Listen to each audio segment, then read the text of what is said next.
Horror कहानियां थी। काला जादू। अपने बेटे रिशु के माथे से टपकते हुए पसीने को देखकर सविता की हालत खराब हो गई। ऐसा आज पहली बार नहीं हुआ जब रिशु नींद से घबराकर जागा है। हाय मेरा बच्चा, न जाने किसकी नजर लग गई है तुझे।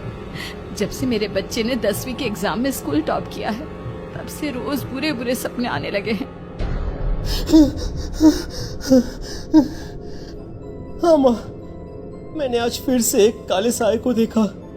वो यहीं मेरी आंखों के सामने खड़ा था। माँ मुझे बचा लो माँ। वो मुझसे कह रहा था कि मुझसे बदला लेगा। माँ कहीं ये प्रशांत। चुप कर, कैसी बात कर रहा है? दोबारा उसका नाम मत लेना। तुझे पता है ना, उस प्रशांत ने आत्महत्या कर ली, तो बार बार उसका नाम मत लिया कर। मम्मी, क्या सच में प्रशांत ने आत्महत्या की थी? चुप कर, बहुत सवाल पूछता है आजकल। और फिर रात के वक्त सविता के पूरे घर में एक अजीब सा काला धुआं छाने लगा। गहरी नींद में सोई सविता की जैसे ही आंख खुली उसका दम घुटने लगा। वो दौड़कर रिशु के रूम की तरफ गई जहां उसके दरवाजे पर घूमती एक काली परछाई देख वो बुरी तरह से घबरा गई। कौन है वहाँ? कौन है? सामने आओ। ये मैं हूँ, तुम्हारी काली करतूत। और अब मैं तुम्हारे बेटे को ले जाने आया हूँ। नहीं, मेरे बच्चे को छोड़ दो प्लीज। मेरे रिशु को कुछ मत करना। वो परछाई रिशु के कमरे में घुस जाती है। सविता भी उसके पीछे पीछे दौड़कर जाती है और देखती है कि अब वो साया साफ नजर आ रहा था। वो सर से पैर तक खून में सना हुआ था और उसके शरीर के सारे अंग कटे फटे हैं। क्या चाहिए तुम्हें? तुम जो बोलोगे मैं करूंगी, लेकिन मेरे रिशु को छोड़ दो। उस परछाई ने रिशु को गर्दन से पकड़कर दीवार के सहारे हवा में उछाल दिया। रिशु जोर जोर से चिल्लाने लगा। माँ बचाओ मुझे, बचा लो माँ। ये मुझे मार डालेगा। माँ मुझे बचा लो माँ। नहीं ऐसा मत करो। मुझे मार दो लेकिन मेरे बच्चे को छोड़ दो। मैं तुम्हारे आगे हाथ जोड़ती हूँ। वो परछाई रिशु को जमीन पर गिरा देती है और अचानक वहां से गायब हो जाती है। रिशु, मेरा बच्चा, तू ठीक तो है ना? कुछ बोल बेटा, क्या हुआ है तुझे? मैं ठीक हूँ माँ। क्या हुआ था यहाँ पर? कुछ नहीं बेटा, कुछ नहीं। तू परेशान मत हो। हम कल ही गांव के बाहर जो तांत्रिक महाराज रहते हैं उनके पास चलेंगे। ठीक है माँ, हम जल्द ही उनके पास चलेंगे। मुझे बहुत डर लग रहा है माँ। ये बार बार मुझे डरावने सपने आना, ये सब हमारे साथ क्यों हो रहा है माँ? अगले दिन सविता अपने बेटे रिशु को लेकर गांव के बाहर तांत्रिक के पास जाती है। जिस जगह पर तांत्रिक रहा करता था वो जगह बहुत डरावनी थी। चारों तरफ कंकाल और भूतियां नजर आ रही थी। गांव से दूर वीराने में उस जगह पर जोर से आंधी चल रही थी। रिशु ने डर कर अपनी माँ का हाथ पकड़ लिया। माँ मुझे बहुत डर लग रहा है। ये कैसी जगह है? देख बेटा, हमारे साथ जो कुछ भी हो रहा है उसका इलाज सिर्फ और सिर्फ ये तांत्रिक महाराज ही बता सकते हैं। अब यही है जो हमें प्रॉब्लम से बाहर निकाल सकते हैं। जैसे ही सविता और रिशु तांत्रिक की झोपड़ी के अंदर पहुंचे, वहां का नजारा देखकर उनकी आंखें फटी की फटी रह गई। तांत्रिक की झोपड़ी के अंदर कई सारे लोग अपनी गर्दन घुमा घुमा कर जोर जोर से चीख रहे थे। कौन हो तुम और यहाँ क्यों आई हो? महाराज, मेरे बेटे को कुछ दिनों से एक डरावनी काली परछाई नजर आती है और कल रात उसने मेरे बेटे पर हमला भी कर दिया।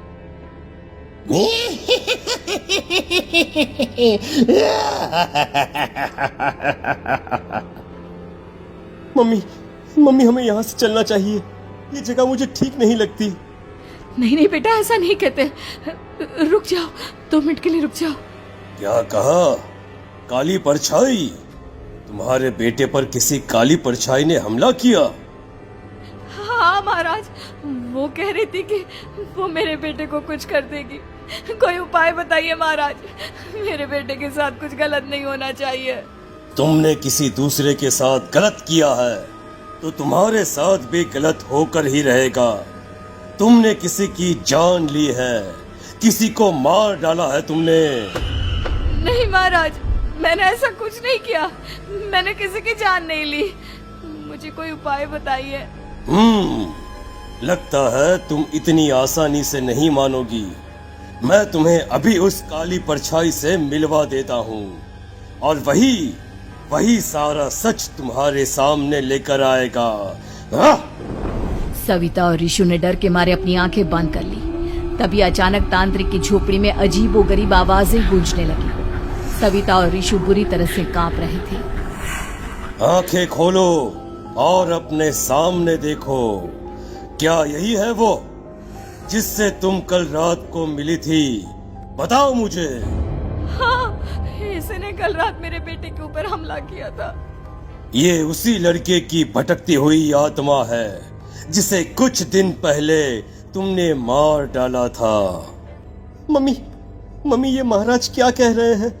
क्या सच में आपने किसी की जान ली है, किसी को मार डाला है? अगर हाँ तो बताइए ना मम्मी, किसको मारा है आपने? किसको? तुम्हारी माँ इतनी आसानी से सच नहीं बताएगी बेटा। इसने एक बच्चे की जान ली है। कहीं उसका नाम प्रशांत तो नहीं महाराज? वो मेरा दोस्त है, मेरा मतलब मेरा पड़ोसी है। सही पहचाना। देखा सविता, तुम्हारा खुद का बेटा भी जानता है कि तुमने किसी के प्राणों की बलि चढ़ा दी और इसीलिए अब उसकी बुरी आत्मा तुम्हारे घर में भटकती है। मुझे माफ कर दीजिए महाराज, मुझसे बहुत बड़ी गलती हो गई। प्रशांत हमारे पड़ोसी का बेटा था। हर बार उसके नंबर मेरे बेटे से ज्यादा आते थे और इसलिए मैंने उसके कमरे के बाहर काला जादू किया था, पर मुझे नहीं पता था कि वो मर जाएगा। तुम्हारे उसी काले जादू वाली गुड़िया के अंदर एक बुरी आत्मा थी जिसने उस बच्चे के दिमाग पर बुरा असर कर दिया और उसी की वजह से उस लड़के ने अपनी बालकनी से कूदकर आत्महत्या कर ली। इसकी वजह सिर्फ और सिर्फ तुम हो, तुम। नहीं महाराज, जो कुछ भी हुआ मुझे नहीं पता था कि प्रशांत अपनी जान दे देगा। प्रशांत की आत्मा इस वक्त तुम्हारे सामने खड़ी है, हमसे बात करना चाहती है। बोलो क्या कहना चाहते हो? मैं जीना चाहता था, बड़ा होकर कुछ बनना चाहता था। आपके बेटे से मुझे कोई परेशानी नहीं थी। अरे वो तो मेरा अच्छा दोस्त था। मुझे माफ कर दो बेटा, मुझसे बहुत बड़ी गलती हो गई, मुझे माफ कर दो। माफ करने से मुझे वापस जिंदगी नहीं मिल जाएगी। मेरे माँ बाप आज भी मेरे लिए रोते हैं। आपने मेरे साथ बहुत गलत किया है, बहुत गलत। और तभी अचानक प्रशांत की आत्मा वहां से गायब हो जाती है। सविता जोर जोर से रोने लगती है। सुन लिया तुमने? ये तुम्हारे अपने ही किए हुए पाप हैं जो इस तरह से तुम्हारे सामने आ रहे हैं। माँ, ये आपने अच्छा नहीं किया। सिर्फ 10th बोर्ड के एग्जाम में मैं टॉप कर पाऊं, इसलिए आपने मेरे दोस्त के ऊपर काला जादू कर दिया। नहीं मम्मी, नहीं, अब हम कभी खुश नहीं रह पाएंगे, कभी नहीं। मेरे दोस्त की आत्मा को कभी शांति नहीं मिलेगी मम्मी, कभी नहीं। लेकिन मैंने जो कुछ भी किया सिर्फ तुम्हारे लिए किया। वो लड़का हमेशा फर्स्ट पोजीशन पर आ जाता था और इस वजह से हमेशा तुम्हारे मार्क्स कम पड़ते थे। मैंने तो सिर्फ उस पर एक छोटा सा काला जादू किया था बेटा। मुझे क्या पता था कि उसका ये नतीजा निकलेगा। जिस गुड़िया को तुमने उस लड़के के कमरे के दरवाजे पर लगाया था, दरअसल उसके अंदर एक बुरी आत्मा का प्रवेश हो गया था, जैसा कि अक्सर काला जादू करते समय हो जाता है। मुझे अपनी गलती का एहसास हो गया है। मैं प्रायश्चित करना चाहती हूँ। आप बताइए मैं क्या करूँ? प्रशांत के घर जाकर उस काली गुड़िया को वहां से निकालकर यहाँ लेकर आओ। मैं उसे आग में जलाकर राख कर दूंगा और उसके बाद प्रशांत की आत्मा को हमेशा के लिए मुक्ति मिल जाएगी। अगली रात सविता चुपचाप अपने पड़ोसी प्रशांत के घर जाती है। प्रशांत के माँ बाप प्रशांत की मौत के बाद उस घर को छोड़कर हमेशा के लिए वहां से चले गए थे। जैसे ही सविता उस घर के अंदर कदम रखती है, उसका सामना अजीबोगरीब हैवानियत से भरी आवाजों से होने लगता है। ऐसा लग रहा था जैसे कोई बुरी तरह से चीख रहा हो। सविता जैसे ही प्रशांत के कमरे के बाहर पहुंचती है, वहां पर लटकी हुई गुड़िया के शरीर से खून टपकने लगता है। ये क्या हो रहा है? इस गुड़िया के शरीर से खून क्यों टपक रहा है? सविता हिम्मत करते हुए उस गुड़िया को वहां से उतारने की कोशिश करती है, लेकिन तभी अचानक से बहुत भयानक दिखने वाली औरत उसकी आंखों के सामने आकर खड़ी हो जाती है। मैं यहाँ से कहीं नहीं जाऊंगी, और अगर तूने मुझे यहाँ से हटाने की कोशिश की तो मार डालूंगी मैं तुझे। नहीं नहीं, मुझे तुम्हें यहाँ से ले जाना ही होगा, नहीं तो मेरा बेटा, उसकी जान को खतरा है। मैं तुम्हें नहीं छोड़ सकती। अगर तुम्हारे अंदर हिम्मत है तो मुझे इस घर से बाहर ले जाकर दिखाओ। और ऐसा कहकर वो औरत सविता के ऊपर हमला कर देती है और उसे हवा में उछाल उछाल कर जमीन पर पटकती है।